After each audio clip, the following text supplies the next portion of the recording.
Vamos nessa. Boa noite, professor. A importância desse um ponto fora de casa, quando o Bahia não consegue vencer aqui desde 2014, porém conseguiu parar um adversário complicado que dos últimos 7 jogos só perdeu um dentro de casa. Cara, a gente já sabia que era um jogo muito difícil, né? A equipe do Criciúma vem de ótimos resultados, não só dentro de casa como fora também. E acho que a gente teve uma dificuldade maior no primeiro tempo, mas no segundo tempo a gente controlou muito bem e a gente esteve muito perto de poder vencer o jogo no segundo tempo. Então é um ponto importante, a gente não tem que lamentar assim, né? Claro que a gente gostaria do triunfo, dos 3 pontos, mas a gente leva, né, para Salvador agora um ponto importante contra uma grande equipe, uma equipe que está fazendo uma grande campanha, e nos seus domínios é muito difícil de ser batido, então a gente tem que enaltecer a dedicação dos atletas, o empenho, para que a gente pudesse construir esse triunfo. A gente fez por onde até no segundo tempo, sair com um resultado ainda melhor. Anderson, o que está faltando para o Bahia conseguir vencer longe do torcedor nesse segundo turno? Cara, são jogos difíceis, né? Eu acho que hoje a gente teve uma atuação de um time que poderia vencer. Criamos situações, no segundo tempo principalmente, criamos situações claras ali, muito perto de poder fazer o gol. É detalhe, hoje eu acho que foi o detalhe. Anderson, o primeiro tempo, quando a gente percebeu a escalação do Bahia, nós vimos aí um Bahia com 4 atacantes. Ricardo Goulart, com o Davó, também ali com o Jacaré e também com outro jogador que eu acabei esquecendo, o Copete também, formando aqueles 4 jogadores ali.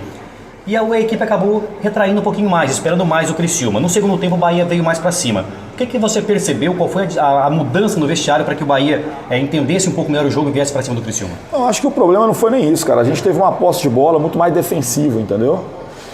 Isso não é nada programado, porque o Criciúma também não conseguia pressionar. A gente ficava com a bola lá atrás e o Criciúma não conseguia roubar essa bola. Acho que no segundo tempo a gente conseguiu vencer um pouquinho essa primeira pressão e começamos a construir mais situações. Então a gente, é claro, o Criciúma jogando em casa, ele precisa tomar também rédeas do jogo. E acho que no primeiro tempo, em alguns momentos, a gente teve equilíbrio. Em determinado momento a gente sofreu um pouquinho, principalmente com os cruzamentos, que a gente já sabia que era uma alternativa boa aqui da equipe do Criciúma.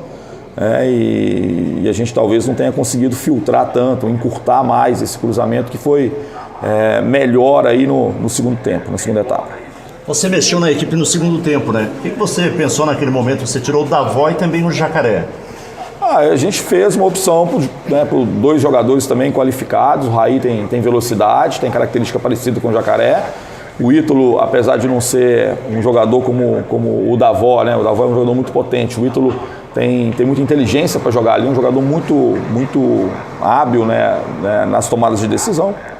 E a gente pensou que a gente pudesse sustentar um pouquinho, criar algumas situações como aconteceu.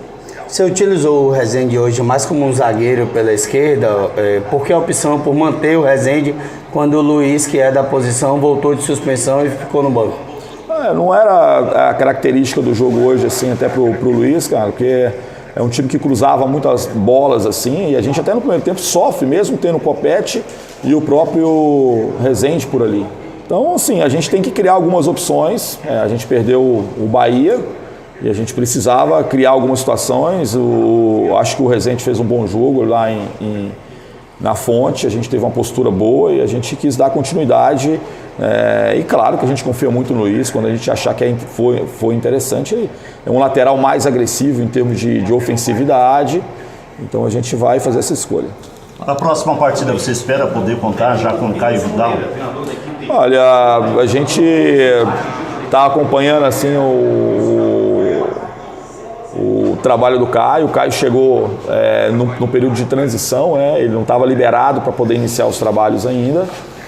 A gente está aguardando até que ele tenha, a condição plena. Não adianta a gente, de alguma forma, antecipar algumas situações. Eu fico vendo assim que às vezes as pessoas têm muita ansiedade que o jogador que foi contratado, ele já possa rapidamente ter condições. Às vezes ele não tem, ele precisa se chegar no clube, se adaptar, conhecer um pouquinho os atletas.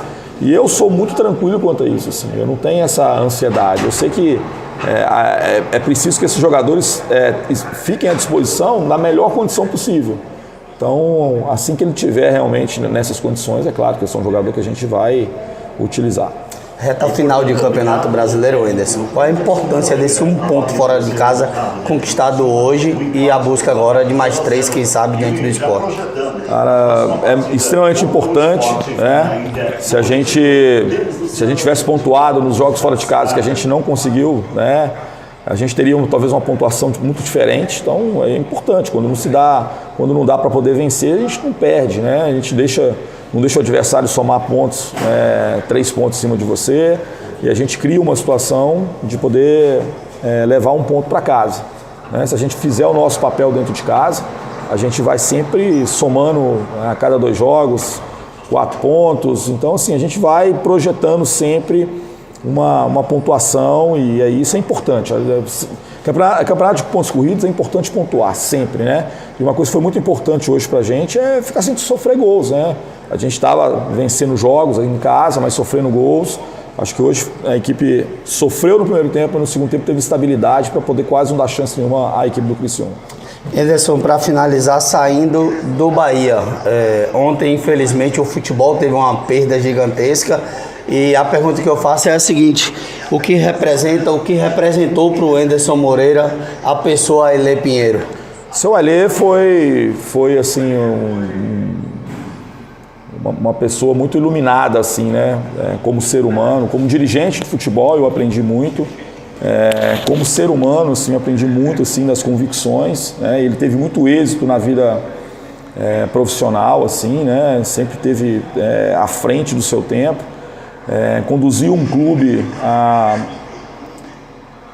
com muita dignidade e com muita austeridade também, assim, de nunca permitir que o clube fizesse ou desse passos maiores do que aquilo que o Goiás podia fazer. Estruturou muito o clube. Então, assim, é uma perda enorme de uma pessoa que se dedicou quase que a vida inteira, assim. Ele foi eleito presidente do Goiás, se eu não estou enganado, com 26 anos ou 28 anos. 26 anos. Então, assim, ele passou uma vida inteira, 60 anos da sua vida praticamente dentro de um clube, se dedicando, né? Fazendo aportes financeiros em alguns momentos, alguns empréstimos. Então, assim, o seu Ailê me deu uma grande oportunidade, assim, né, no momento que eu estava buscando, né, era muito desconhecido ainda no meio do futebol profissional, e eu só tenho gratidão, né, pela pessoa, pelo presidente, né, e agora que ele possa, né, descansar em paz, que a família se sinta abraçada aí nesse momento, que é claro que é muito difícil, né, para todos que o conheceram. Obrigado, professor. Nada. Valeu. Aí o técnico Anderson